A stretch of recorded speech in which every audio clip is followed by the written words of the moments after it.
Yeah. Y'all see those little white things at the top of in the top left-hand corner of that van? That's a family. Y'all see, that's a family. That's right. There's children in the back of that picture. There's a father and a mother in the back of that picture, which says what? There's children that are in that van was in the driveway when they came in through a grenade. Next to the door they came in through. Somebody needs to hear the mothers talking right now. I don't know how to do my part. That's right. Because right now, this woman is strong enough to recognize what's going on back in Atlanta, but at the same time, she's come back here to speak truth to power, really into a face that's really nothing but a very ugly beast. Right. And we recognize very clearly that this statement is not solely against the team here that has done negative work for quite a while. While that's true, here's what else is true. 150 times a day, no-knock warrants are issued across this country. Here's what else is true. 90% of the time that those no-knock warrants are issued, 90% of the time, less than $10 or $15 worth of drugs are found, and not even a misdemeanor can be charged. But 70% of the time, somebody is hurt, somebody is shot, or somebody is killed. This is an issue that is woven through the tapestry of what James Baldwin called the yet-to-be United States of America. Amen. Today, what really is taking place is a revisiting of what took place some decades ago. A. Philip Randolph was engaged in civil rights for years before Dr. King even came on the scene.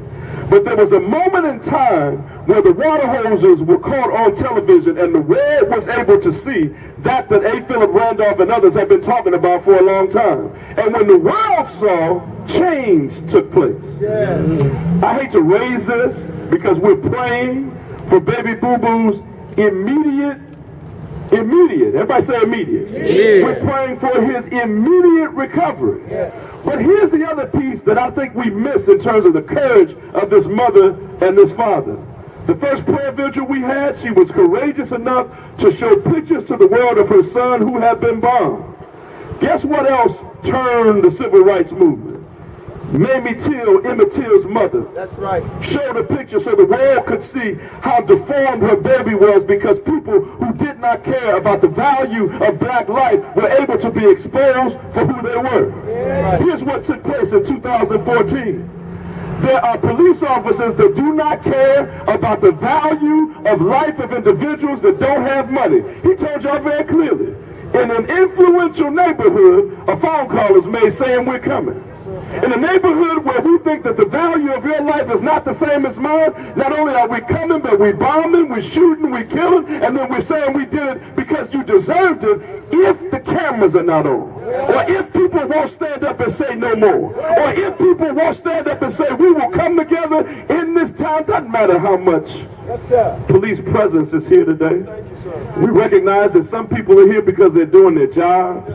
We recognize that others are here because they recognize that what took place was wrong. But let's not make a mistake about it. Some folk are here because they want you to be intimidated. But when you serve a God who's known by many names, who's the author of it and the finisher of everything, we recognize that we're standing on the right side of right. And as long as God is on our side, we can do everything except fail. Amen. So let's focus on what we came to do. Let's be clear, just like we can get fired up about those negative points that were just raised, the evil that pervades our everyday reality in this country. Here's a piece that typically folk get quiet about. I said this family came here because they were burned out of their home. You've already seen the pictures of what took place in the living room that they were living in as a family. This family has nothing. I just want that to sink in for a minute.